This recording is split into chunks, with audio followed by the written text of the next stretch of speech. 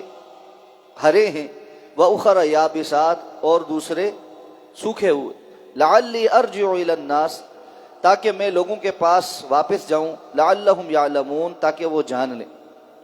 قال، اس نے کہا، تزرعون 7 سنین دأبا، تم 7 سال پے در پے کاشت کرو، فما حصدتم، تو پس جو تم کاٹو، فذروہ فی سنبلہ، اسے اس کے خوشے میں ہی رہنے دو، الا قلیلا مما تأکلون، سوائے اس بہت تھوڑے میں سے جو تم کھاؤ،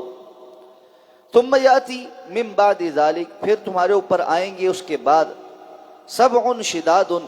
7 برس شدت کے، یاکلن ما قدمتم لہن الا قلیلا مما تحسنون، جو کھا جائیں گے جو کچھ تم نے ان کے لیے پہلے سے رکھا ہوگا، سوائے بہت تھوڑا سا وہ جو تم نے سنبھالا ہوگا، محفوظ رکھا ہوگا۔ ثم یاتی من بعد ذلک عام، پھر اس کے بعد 1 سال آئے گا، فیہ یغاث الناس، جس میں لوگوں پر بارش ہوگی، وفیہ یعصرون، اور وہ اس میں نچوڑیں گے۔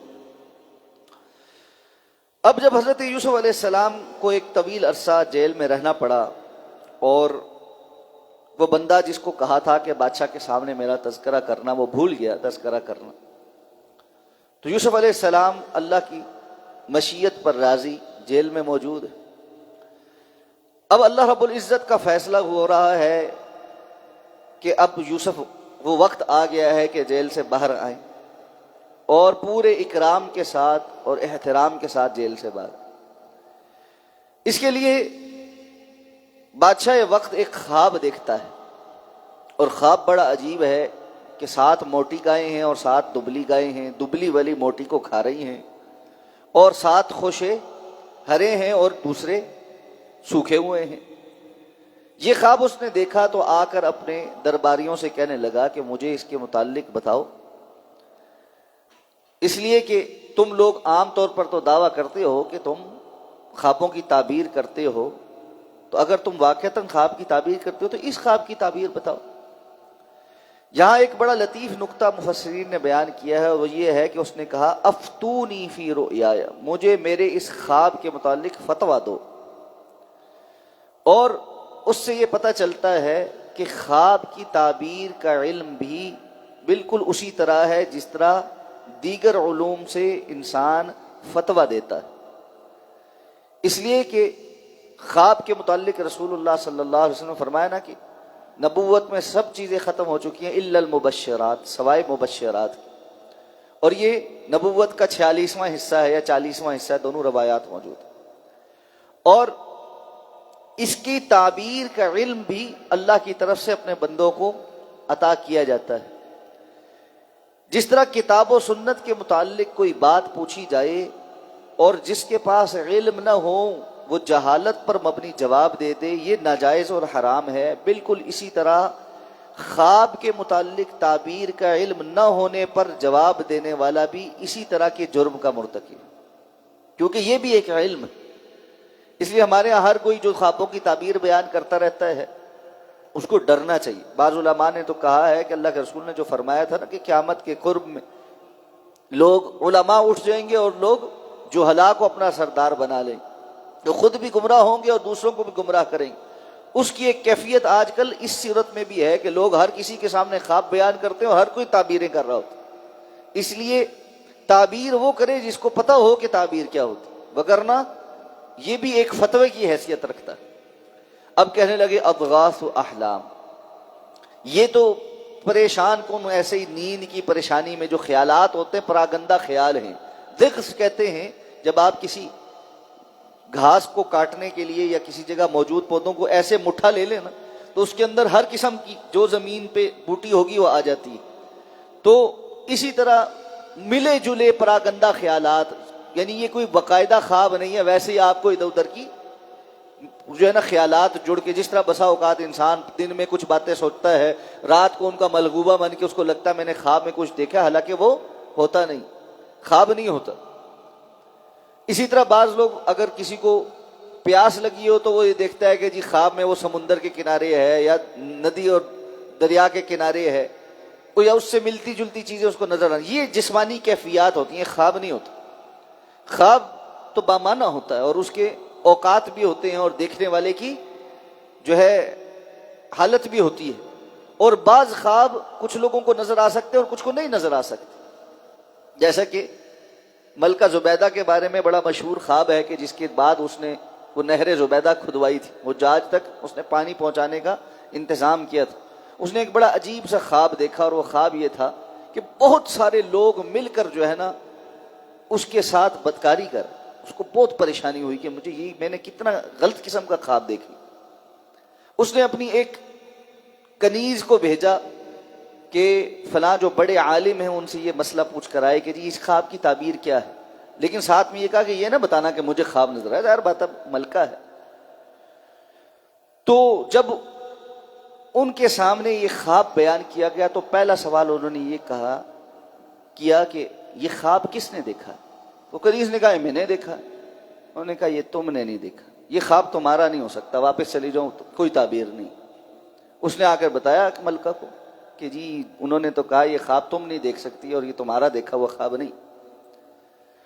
تو اس نے پھر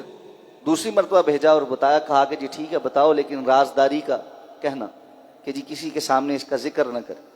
تو اس نے جا کر جب دوبارہ بتایا کہ یہ ملکہ زبیدہ نے خواب دیکھا ہے اور انہوں نے کہا ہے کہ رازداری رکھی،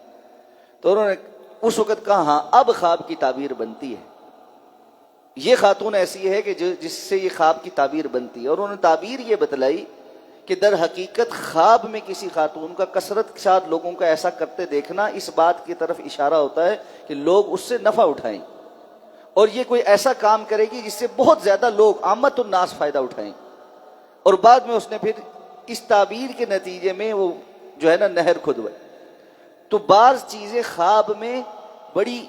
عجیب نظر آتی ہیں لیکن ان کی تعبیر بہت مختلف ہوتی، اس لیے تعبیر کا علم جس کو دیا گیا ہو تعبیر صرف وہ کرے۔ اب کہنے لگے جی ہم تو اس قسم کے خوابوں کی کوئی تعبیر نہیں جانتے۔ اب جب خواب کی اور تعبیر کی بات ہونے لگی تو وہ جو نجات پا گیا تھا اور بادشاہ کا ساقی مقرر ہو گیا تھا، جو یوسف علیہ السلام نے تعبیر کی تھی کہ تم اپنے مالک کو شراب پلاؤ گے، وہ مجلس کی باتیں سن رہا ہے، کہنے لگا کہ جی وَذَّكَرَ بَعْدَ أُمَّةٍ، اور بڑے عرصے کے بعد اس کو یاد آیا کہ کوئی بندہ تھا جو جیل میں جس سے ہم نے خواب کی تعبیر پوچھی تھی، بڑا اچھا تھا، فلاں ساری باتیں اس کو یاد آئی۔ اب کہنے لگا کہ جی آپ ایسا کریں کہ مجھے بھیجے، میں آپ کو خواب کی تعبیر بتاتا ہوں۔ اب یہ بھی ایک عجیب روش کہ ہمارے ہاں عموماً بڑے افسران کے ارد گرد جو حاشیہ نشین لوگ ہوتے ہیں نا، وہ اصل جس کا کریڈٹ ہوتا ہے اس کو دینے کے لیے تیار نہیں ہوتے، یا بات واضح کرنے کے لیے تیار نہیں ہوتے کہ کوئی قابل بندہ ہے جو پیچھے موجود ہے اس کو بلایا جائے۔ وہ یہ بھی تو کہہ سکتا تھا نا کہ جیل میں ایک بندہ ایسا ہے جو موجود ہے اور اپنے خواب کا تذکرہ کرتا کہ ان کے پاس باقاعدہ خواب کا علم ہے اور بڑے نیک انسان ہیں، بے گناہ وہاں پڑے ہوئے ہیں، جبکہ انہوں نے اتنے سال پہلے مجھے کہا بھی تھا کہ بادشاہ کے سامنے تذکرہ کرنا، لیکن نمبر گانٹھنے والوں کا کیا کہا جائے۔ تو کہنے لگا کہ جی میں آپ کو بتاتا ہوں تعبیر کہ کیا ہو، بس مجھے کہیں جانا پڑے گا، لیکن میرے اندر یہ قابلیت ہے کہ میں آپ کو تعبیر بتا سکتا ہوں، تعبیر بتا سکتا ہوں۔ اب اجازت مل گئی، وہ گیا۔ آتے ساتھ اسلوب کیا ہے؟ یوسف ایھا الصدیق، یوسف جو بڑے سچے انسان ہو، واہ واہ جی آپ کے کیا کہنے، بڑے عظیم انسان ہیں آپ۔ اتنے سال عظیم انسان نہیں یاد آئے، اتنے سال سچا انسان نہیں یاد آیا، اس کی سچائی کی تعریفیں جو بھی منہ پر آ کے کر رہے ہو اپنے مطلب کی خاطر، اتنے سال وہاں اپنی عیش عشرت کی زندگی گزارتے رہے، کوئی خیال نہیں آیا کہ ایک محسن بندہ جس کو محسن کہتے تھے وہ جیل میں پڑا ہوا ہے۔ یہ دنیا کا اسلوب ہے، اور مطلبی لوگوں کی ایسا ہی طرز عمل ہوتا ہے۔ اور اس کے مقابل جو محسن ہوتے ہیں ان کا طرز عمل کیا ہوتا ہے؟ یوسف علیہ السلام نے ایک مرتبہ اس کو نہیں کہا کہ اچھا آج آ گئے ہو مجھے صدیق کہنے، وہ جو میں نے تمہیں کہا تھا کہ کچھ جا کر میرا تذکرہ کرنا، اتنے سالوں سے تو تمہیں کوئی خیال نہیں آیا، آج بھی تم خود ہی آئے ہو، مجھے نہیں بلایا۔ میں تو کچھ نہیں بتاؤں گا، جاؤ پہلے جا کر بادشاہ کو کہو بندہ وہاں موجود ہے، مجھے باہر نکالے پھر میں بتاؤں گا۔ کوئی شرط نہیں لگا، کسی قسم کی پچھلی بات کا تذکرہ نہیں کیا۔ اور اس لیے بھی کہ ہر نبی بہرحال لوگوں کا خیر خواہ ہوتا ہے، ہر مومن بندہ دوسروں کو فائدہ پہنچانا چاہتا ہے، اس کے پاس جو علم ہوتا ہے، جو صلاحیت ہوتی ہے، وہ دوسرے کے لیے بغیر کسی شرط کے، بغیر کسی غرض کے، ان کے لیے نفع کے لیے اس کو حاضر رکھتا ہے۔ جا بجا قرآن مجید نے انبیاء کے اس قول کو نقل کیا، ان اجری الا علی اللہ، میرا اجر تو اللہ کے ہاں ہے۔ وما اسألکم من اجر، میں تم سے کسی بدلے کے سوال کا متقاضی ہی نہیں ہوں۔ ہمارے ہاں مسئلہ کیا ہے؟ جس بندے کے پاس تھوڑی سی صلاحیت، تھوڑی سی کرسی، تھوڑا سا علم، کوئی بھی چیز آ جائے وہ روک کر بیٹھ جاتا ہے کہ بس اب میرے نخرے اٹھاؤ، منتیں ترلے کرو، اور اس کے بعد میں جو ہے وہ چیز تمہارے پاس پہنچاؤں گا۔ ایسا کچھ انبیاء کے اندر نہیں ملتا۔ آپ دیکھیں مشکل سے مشکل حالات میں بھی انبیاء خیر خائی کا جو کام کر سکتے تھے وہ کر ڈالتے تھے۔ حضرت موسیٰ علیہ السلام پیچھے سے ایک قتل غلطی سے ہو گیا ہے، گھر بار علاقہ سب چھوڑنا پڑ گیا ہے، فرعون کی فوجیں لگی ہوئی ہیں کہ پکڑیں اور قتل کر دیں۔ ایسے میں ہجرت کر کے دور پار ایک جگہ آ کر پہنچے ہیں، آتے ساتھ دیکھا کہ پانی والی جگہ پر رش لگا اور دو خواتین مجبور کھڑی ہیں اور اپنی بکریوں کو روکنے کی کوشش کر رہی۔ یہ نہیں دیکھا کہ میں کس حال میں ہوں، اب میں اپنی سوچوں میں لگا رہوں، ان کی فکر کرتا رہوں، پتہ نہیں میرا کیا بنے گا۔ آگے بڑھے، ان سے کہا تم کیوں کھڑی ہو یہاں پہ؟ انہوں نے مختصر جواب دیا جی اس طرح لوگ جب تک پانی نہ پلا لیں ہم ان کے درمیان گھس کے اپنی بکریوں کو پانی نہیں پلا سکتی، اور ہمارا کوئی اور ہے نہیں، والد بوڑھے ہیں۔ ان کی بکریاں پکڑی، پانی پلایا، لا کر ان کے حوالے کی اور بیٹھ گئے۔ ان سے کسی شکریہ کا، کسی چیز کا مطالبہ بھی نہیں کیا۔ بکریوں کو پانی پلاتے ساتھ ان کی طرف ہانک دیا اور خود جا کر فتولی الی الظل، درخت کے چھاؤں میں، سائے میں جا کر بیٹھ گئے اور اللہ سے جڑ گئے۔ ربی انی لما انزلت الی من خیر فقیر، یا اللہ میرا جو مطالبہ ہے، میری جو امیدیں ہیں وہ ساری آپ کے ساتھ وابستہ ہیں۔ تو حالات کیسے ہی کیوں نہ ہو، مومن دوسروں کی خیر خواہی سے رکنے والا نہیں ہوتا، وہ دوسروں کے رد عمل، ان کے اعمال، ان کی کوتاہیاں، ان کے ظلم، ان کی زیادتیوں کی وجہ سے ان کے ساتھ جواباً زیادتی کرنے والا نہیں ہوتا، وہ محسن ہوتا۔ اب جب دیکھا کہ یہ تو بڑا اہم خواب ہے اور اس کے آئندہ آنے والے سالوں میں بہت سارے لوگوں پر اثرات مرتب ہوں گے، تو صرف یہ نہیں کیا کہ خواب کی تعبیر بتلائی ہو، بلکہ اس کے ساتھ ایک تدبیر بھی بتلائی کہ اس خواب کی تعبیر میں جو حالات ہونے والے ہیں اس میں تم تدبیر کیا اختیار کرو۔ یہ وہ اضافی چیز ہے جو تعویل الاحادیث اللہ نے حضرت یوسف علیہ السلام کو سکھائی تھی۔ صرف خواب کی تعبیر نہیں سکھائی بلکہ تعویل الاحادیث بھی، چیزوں کو مینج کیسے کرنا ہے، ان کا اصل مفہوم کیا ہے، ان کے نتیجے میں ہونا کیا چاہیے، یہ سارا کچھ حضرت یوسف علیہ السلام کو اللہ نے سکھایا تھا۔ اور انہوں نے اپنا علم روک کر نہیں رکھا کہ میں تو جیل میں پڑا ہوں، ٹھیک ہے اتنے سالوں سے اس پوری قوم نے، بد کردار قسم کی قوم ہے اور ان کی عورتیں بھی بد کردار ہیں، ان کے مرد بھی دیوس ہیں، ان کے اوپر اللہ کا عذاب آئے، بہت اچھا ہو میرے جیسے بندے کو اتنے سالوں سے انہوں نے جیل کے اندر ڈالا ہوا ہے، ذرا ان کو قحط پڑے گا اور جان کے لالے پڑیں گے تو یہ جان چھوڑیں گے۔ ہم ہوتے تو یہی بات سوچتے، ہمارے ہاں تو چھوٹی سی بات ہو جائے ہم اپنی نسلوں کو بھی وصیت کر کے جاتے ہیں کہ ان کو ہمارے جنازے کا منہ نہیں دیکھنے دینا۔ ہم بہت سخت دل، بہت سخت دل۔ حضرت یوسف علیہ السلام نے ان میں سے کوئی بات نہیں کی، کہا دیکھو بات یہ ہے، یہ 7 سال جو ہے نا لگ کر کھیتی باڑی کرو اور جو کچھ اس سے نتیجے میں تم کاٹو اس کو محفوظ کرنا شروع کرو، بڑے بڑے گودام بناؤ اور اس کے اندر وہ غلہ محفوظ کرو، اور محفوظ کرنے کا جو طریقہ اس دور میں ہزاروں سال پہلے یوسف علیہ السلام نے بتایا تھا، آج بھی اس سے بہتر کوئی طریقہ نہیں کہ سٹے کے اندر ہی، غلاف کے اندر جو اللہ نے بنایا ہے، دانے کو رہنے دو، اس کو باہر نہ نکالو، ورنہ گھن پڑ جائے گا، کیڑا پڑ جائے گا، ساری چیزیں وہ تباہ ہو جائیں گی، کیونکہ آئندہ آنے والے 7 سالوں تک اس کو چلانا ہے۔ تو اس لیے اس کو اسی طرح چھوڑ دو، سوائے اس کے کہ جو تمہارے کھانے کے لیے، الا قلیلا، اس میں سے بھی تھوڑا کھاؤ، کم کھاؤ، ان سالوں میں بچت کرو، اور جو تھوڑا بہت کھانا ہے اس کو باہر نکالو، باقی سارے کو اس طرح محفوظ کرو۔ 7 سالوں کے بعد 7 سال قحط کے آئیں گے، جو تم نے ان 7 سالوں میں جمع جتھا رکھا ہوگا وہ سب کو چٹ کر جائیں، اور اس کے بعد جو تمہارے پاس بچے گا وہ بہت تھوڑا سا وہی ہوگا جو آئندہ آنے والے سالوں میں تمہارے لیے دانے کے لیے ضروری ہوگا۔ تحسنون، حسن کہتے ہیں قلعے کو، یعنی جس چیز کو بڑا محفوظ کر دیا گیا۔ اور اس کے بعد چونکہ 7 سال شدت کے ہیں تو اس کے بعد یقیناً آسانی ہے، اللہ کا ہر مشکل کے ساتھ آسانی کا وعدہ ہے، اس لیے کہا یہ 8واں سال جو ہوگا وہ ایسا ہوگا کہ اس میں خوب بارشیں ہوں گی، جو پھل زمین سے اگتے ہیں وہ بھی خوب ہوں گے اور بڑے رس والے ہوں گے، یعصرون، تو لوگ جو ہے اس میں سے پھر پھلوں میں سے جوس جو ہے وہ نچوڑیں گے، اس تعداد میں تمہارے پاس پھر فراوانی آئے گی۔ یہ پورا ایک پلان بنا کر یوسف علیہ السلام نے اس بندے کو بتلا کر بھیج دیا۔ اب جب اس نے جا کر یہ ساری بات وہاں بتائی تو ظاہر بات ہے یہ تو ایک ایسا تجزیہ ہے جو حیران کن۔ تو بادشاہ کو احساس ہوا کہ بھائی یہ خود نہیں بتا سکتا، یہ اس کا کمال نہیں ہے، یہ بتا سکتا تو یہیں بتا سکتا، یہ کہیں سے پتہ کر کے آیا۔ پوچھا بھائی یہ کس سے پوچھ کے آیا؟ اس نے کہا کہ جی ایک بندہ ہے، جیل میں ہے اور فلاں فلاں وقت سے جیل میں ہے، یہ قصہ ہے، ساری بات بتائی۔ اب اگلی آیات میں بادشاہ نے کہا پھر اس کو لے کر آؤ۔ تو لیکن جب لے کر آنے کی بات ہوئی تو یوسف علیہ السلام نے اب ایک شرط رکھی، اور یہ مومن کا خاصہ ہے کہ وہ اپنے اوپر لگنے والے الزام اور تہمتوں کو اپنے سر رہنے نہیں دیتے کہ بس سب نے الزام لگا دیا، ٹھیک ہے جی لگاتے رہے، مجھے کوئی فرق نہیں پڑتا۔ نہیں، کردار کی مضبوطی اور اس کے حوالے سے لوگوں کے ذہن سے جو ابہام ہے وہ دور ہونا چاہیے، اس پر انشاءاللہ آئندہ بات کریں گے۔ سبحانک اللہم و بحمدک، نشہد ان لا الہ الا انت، نستغفرک و نتوب الیک۔